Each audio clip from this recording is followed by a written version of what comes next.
Баршаңызға сәлем, сіздермен бірге дәрігер невропатолог Ақжарқын Исқазқызы.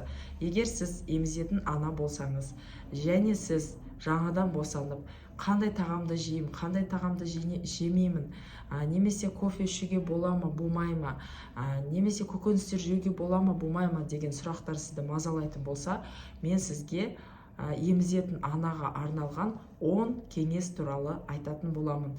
Видеоны соңына дейін көріңіздер, пайдалы болады. Алдымен менің каналыма тіркеліп, подписаться деген батырманы басып, уведомление деген значокты басып, каналға комментариялар жазып отыруды ұмытпаңыздар. Ал енді емізетін анаға арналған 10 кеңестің біріншісі ол ешқандай диета ұстамаймыз. Яғни емізетін ана ешқандай диета ұстамау керек. Екіншісі, туылғанға дейін сіз қандай тағам жедіңіз, туылғаннан кейін де сол тағамдарды жей беруге болады. Ешқандай эксперимент жасамаңыздар. Үшінші кеңес, ешқандай ішімдік ішуге болмайды. Ішімдіктің қандай дозировкасы болса да, ол балаға кері әсерін тигізуі мүмкін.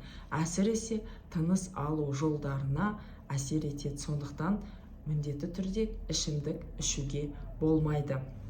Төртіншісі, кофеин. Кофеин құрамында бар бізде кофе. Көп аналар кофеден отказ бергілері келмейді. Кофені зерттеулер бойынша 3 стаканға дейін, 3 чашкаға дейін ішуге болады.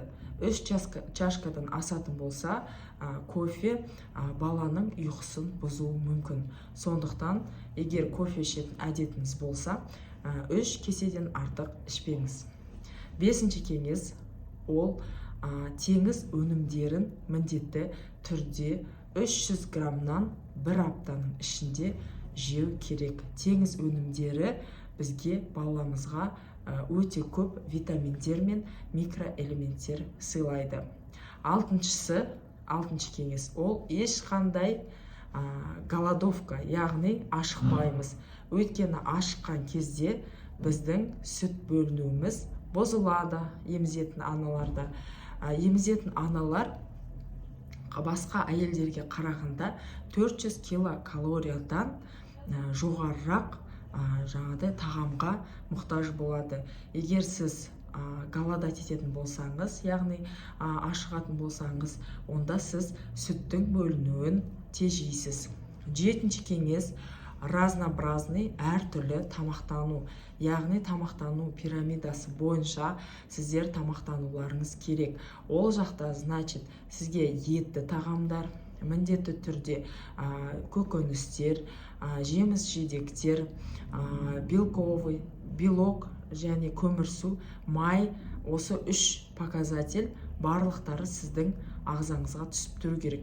Витаминдер, микроэлементтерге бай тамақтану болу керек. Сегізінші кеңес, ол егер конкретный бір тамақтан балада аллергия болатын болса, мысалы сіз тауық етін жедіңіз, тауық етін жегеннен кейін баланың үстіне аллергия шығып кетті.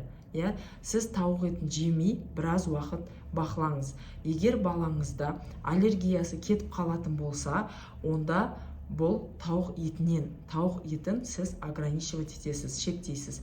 Егер аллергия ешқандай кетпейтін болса, онда ол себепті сіз дәрігермен бірге анықтаңыз. Мүмкін бұл тауық етінен емес. Немесе басқа да продуктыдан солай балаға аллергия шығатын болса, сіздер дәрігермен бірге ол аллергияның себебін табуларыңыз керек. Бірақ тек қана сумен, шаймен, немесе бір диетамен баламның аллергиясы шығып кетті деп тамақтануды шектеуге болмайды. Яғни сіз дәрігермен бірігіп, осы аллергияның себебін анықтауларыңыз керек.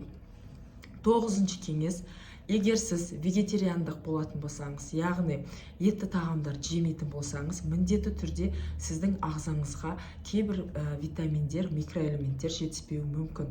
Сондықтан дәрігермен кеңесіп, өзіңізге витаминдер немесе БАДтар жазғызып алып, ағзаңызды искусственно болса да толықтыруыңыз керек. Өйткені оның барлығы сіздің балаңыздың денсаулығы үшін. 10-шы ол бізде сұйықтық қабылдау. Біздің ағзаға жаңағыдай сұйықтық арқылы сүттің бөлінуі бізде реттеледі. Егер сіз сұйықтықтың мөлшерін аз ішетін болсаңыз, сізде сүт бөлінуі азайып кетеді. Сондықтан сұйықтықтың мөлшері толық дұрыс болу керек. Егер міндетті түрде сұйықтық тәтті болмаған дұрыс, орнына тәтті сұйықтықтардың орнына обычный қайнаған су немесе компоттар немесе свежевыжатый соктар ішсеңіздер болады. Осы 10 кеңесті пайдалансаңыздар, сіздің емізуіңіз және сүттің бөлінуі жақсы болады. Осы видео пайдалы болған болса, міндетті түрде астына комментарияға жаза кетіңіздер, каналға тіркеліңіздер және де осы видеомен бөлісіп отырыңыздар. Сіздермен бірге болған дәрігер-невропатолог Ақжарқын Сейтқазықызы. Тыңдағандарыңыз үшін рахмет. Қош сау болыңыздар, ауырмаңыздар.